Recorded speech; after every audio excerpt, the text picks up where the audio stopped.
Bonjour, je me présente, Yanni Autier, urbaniste à la ville de Granby.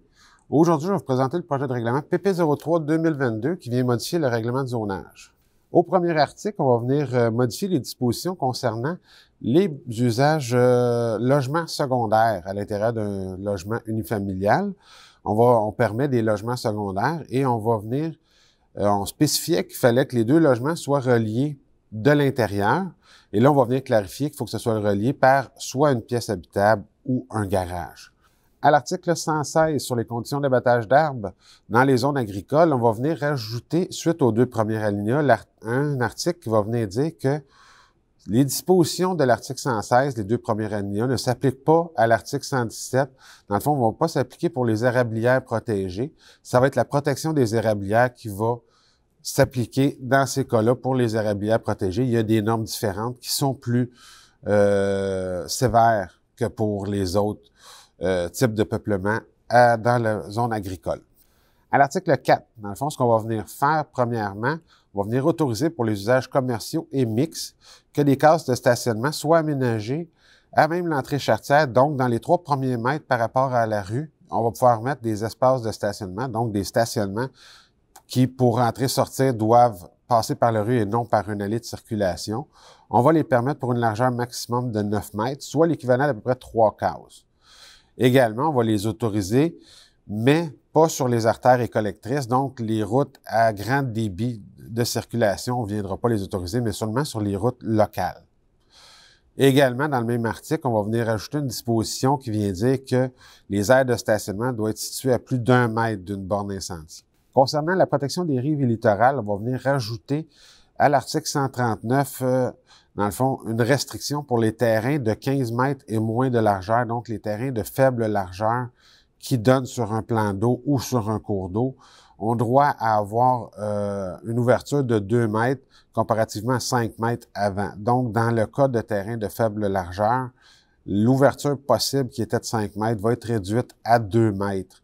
Dans le fond, ça, c'est pour s'assurer d'une meilleure protection des cours d'eau sur le territoire de la ville de Granby.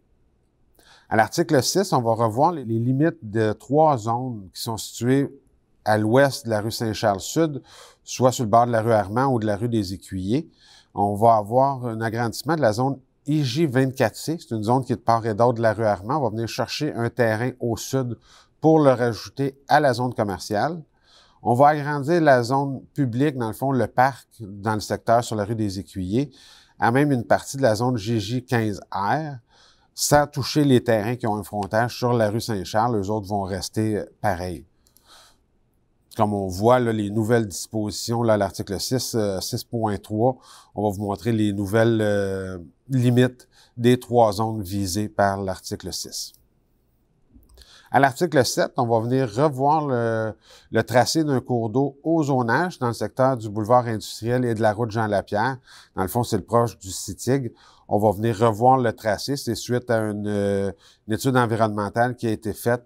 On va rectifier le tracé qu'on avait sur notre plan de zonage pour mieux refléter la réalité. Comme mentionné dans l'avis public, le premier projet de règlement a été adopté par le conseil municipal lors de la séance du 24 janvier 2022. Le projet va faire l'objet d'une consultation écrite qui va se tenir du 29 janvier au 16 février 2022 inclusivement. Durant cette période, on invite les citoyens à faire part de leurs questions ou de leurs commentaires, soit par courriel, par écrit, en suivant les indications mentionnées dans l'avis public que vous allez pouvoir trouver dans le même onglet que la présente capsule. De plus, si la situation sanitaire le permet, une assemblée publique de consultation sera tenue à l'Hôtel de Ville le 16 février 2022 à compter de 18h30, au cours de laquelle on va expliquer le projet de règlement, les conséquences de son adoption, puis on va entendre les personnes qui désirent s'exprimer sur ce sujet. S'il y a lieu, les commentaires recueillis vont être transmis au conseil municipal à l'occasion de l'adoption du second projet de règlement lors de la séance du 21 février 2022. Puisque le projet est soumis à l'approbation des personnes amenées à voter, les citoyens concernés vont pouvoir demander la tenue d'un registre du 26 février au 6 mars 2022 inclusivement. Un second avis public détaillant la procédure à suivre pour demander la tenue d'un tel registre va être publié le 26 février 2022. De plus, on vous invite également à prendre connaissance du document intitulé « Calendrier d'adoption ». Vous allez pouvoir le trouver dans le même onglet. Ça va résumer la procédure d'adoption du présent projet de règlement. Finalement, pour obtenir plus d'informations quant à vos droits comme citoyen relativement à ce projet, vous pouvez consulter les services juridiques au 450-776-8277. Merci, bonne fin de journée.